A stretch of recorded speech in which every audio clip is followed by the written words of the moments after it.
the final days of the Great War, one super soldier was all that stood between the world and tyranny. But in one timeline, the plane was too fast, the bombs were dropped, and HYDRA's new age began.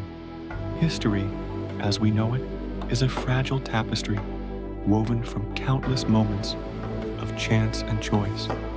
For every victory celebrated, there exists a shadow universe where defeat was total.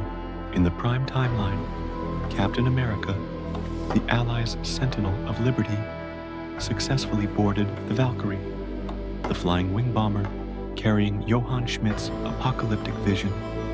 He fought the Red Skull, crashing the plane into the Arctic ice and sacrificing himself to save billions. But the fabric of reality is thin. In another timeline, a sliver of a second was all it took for history to fracture. A misstep on the icy runway, a burst of anti-aircraft fire, a moment's hesitation.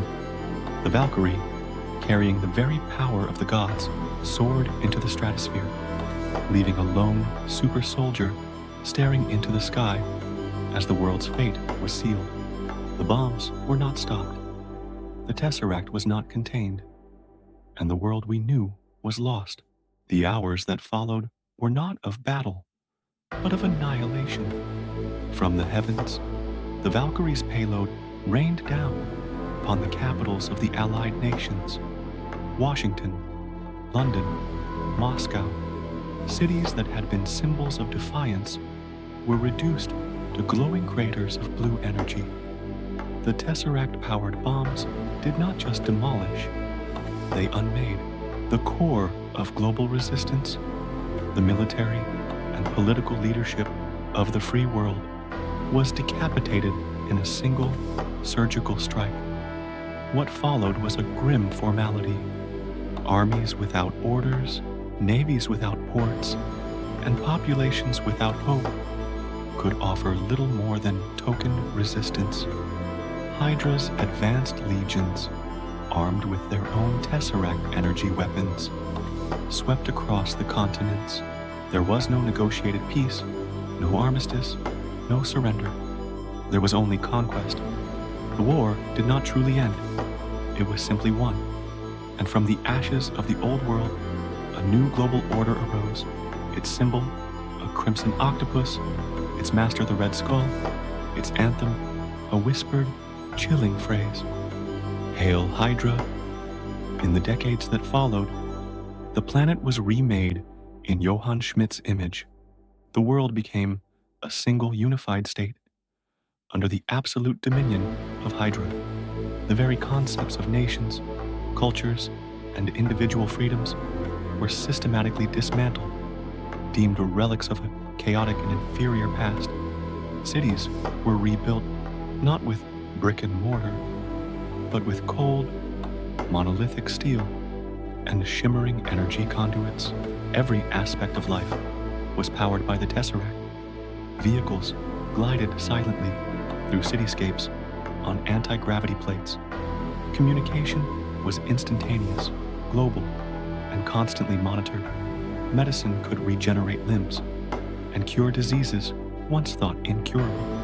Technology, unshackled from ethical restraint and fueled by an infinite power source, advanced at a terrifying, exponential rate. It was a utopia of order and progress, built upon a foundation of absolute subjugation. The ideals that might have one day formed shield of protection, of standing for those who could not stand for themselves, were never given the chance to blossom. And the Avengers, a concept of heroes uniting to face threats no single hero could withstand, remained an unborn dream in a world where the greatest threat was the state itself. For 50 years, this high-tech, authoritarian reality knew only the iron will of its eternal leader.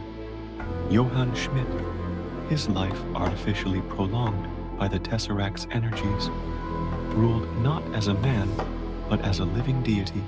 His face adorned every building. His voice echoed from every speaker. His doctrine was the only truth.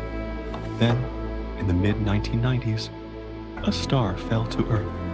Captain Marvel, Carol Danvers, returned to her home planet after decades in the cosmos, expecting the world she had left behind. Instead, she found a planet she did not recognize, a global fortress state, ruled by a monstrous ideology she had fought against in the stars. Her arrival was not a homecoming. It was an invasion. To the HYDRA regime, she was an anomaly, an unsanctioned variable in their perfectly controlled equation. To Carol, the entire planet was a prison camp. The conflict was immediate and absolute. It was not a battle, but a new, planet-spanning war.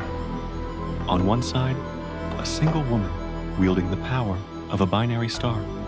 On the other, an entire world armed with half a century of Tesseract-based super science, legions of genetically enhanced soldiers, and a ruler who had long ago transcended his own humanity.